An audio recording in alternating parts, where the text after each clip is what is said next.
ಈ ಒಂದು ಹಾಡನ್ನು ಹಾಡಿದ್ದಾರೆ. ಈಗಾಗಲೇ ನಾವು ಕಡಲಿಕರ್ ಸರ್ ಜೊತೆ ಮಾತಾಡಿದ್ವಿ, ಹಾಗೆಯೇ ಕಾಡೇಶ್ ಕುಮಾರ್ ಸರ್ ಜೊತೆನೂ ಮಾತಾಡಿದ್ವಿ. ಸರ್, ಶಂಕರ್ ಮಠಪತಿ ಸರ್, ನೀವು ಕೂಡ ಈ ಗಾನಕ್ಕೆ ಸಾಥ್ ಕೊಟ್ಟರು, ಗೋಕಾಕ್ ಗಾನಕ್ಕೆ. ಸೊ ನಿಮ್ಮ ಒಂದು ಜರ್ನಿ ಹೇಗಿತ್ತು? ಇದರ ಪ್ರಾಕ್ಟೀಸ್ ಆಗಿರ್ಬೋದು, ಯಾವ ರೀತಿ ನೀವು ಜರ್ನಿ ಮಾಡಿದ್ರಿ ಸರ್ ಇದರಲ್ಲಿ? ಮೊದಲೇದಾಗಿ ಹೇಳಬೇಕಂದ್ರೆ, ಸಂಗೀತದಲ್ಲಿ ನಮಗೂ ಒಂದು ಸ್ವಲ್ಪ ಆಸಕ್ತಿ. ಮನೆಯಲ್ಲಿ ಎಲ್ಲರೂ, ನಮ್ಮ ಮನೆಯಲ್ಲಿ ಎಲ್ಲರಿಗೂ ಸಂಗೀತದಲ್ಲಿ ಪ್ರತಿಯೊಬ್ಬರಿಗೆ ಆಸಕ್ತಿ.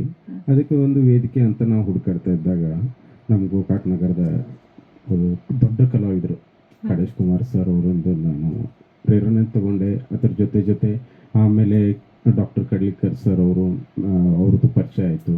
ಏನೋ ಒಂದು ಗ್ರೂಪ್ ಮಾಡಿಕೊಂಡು ಒಂದು ಸಂಗೀತದ ಒಂದು ವೇದಿಕೆಯನ್ನು ನಿರ್ಮಾಣ ಮಾಡ್ಕೊಂಡು ಅದರಲ್ಲೇ ಒಂದು ಪಯಣವನ್ನು ಸಾಗಿಸ್ತಾ ಇದ್ದೀವಿ. ಈಗ ತುಂಬ ಖುಷಿ ಆಗೋ ವಿಷಯ ಅಂದರೆ, ಸರ್ ಹೇಳ್ದಂಗೆ, ನೀವು ಕೇಳಿದಂಗೆ, ವೈದ್ಯ ವೃತ್ತಿಯಲ್ಲಿ ಇದ್ದುಕೊಂಡು ಸಾಹಿತ್ಯದ ಬಗ್ಗೆ ಒಂದು ನಮ್ಮ ಹೆಮ್ಮೆ ಗೋಕಾಕ್ ಬಗ್ಗೆ ಒಂದು ಕವಿತೆಯನ್ನು ಬರೆದ್ರಲ್ಲ, ಅದನ್ನು ಅಷ್ಟೇ ಪ್ರೀತಿಯಿಂದ ನಾವಾಗಲಿ ನಮ್ಮ ಗೋಕಾಕ್ ಜನತೆ ಆಗಲಿ ಅದನ್ನು ಸ್ವೀಕರಿಸಲಿ, ಆ ಒಂದು ಗೀತೆ ಜನಪ್ರಿಯತೆ ಪಡೀಲಿ ಅಂತ ನಾನು ಎಲ್ಲರನ್ನೂ ಕೇಳ್ಕೊಳ್ತೀನಿ.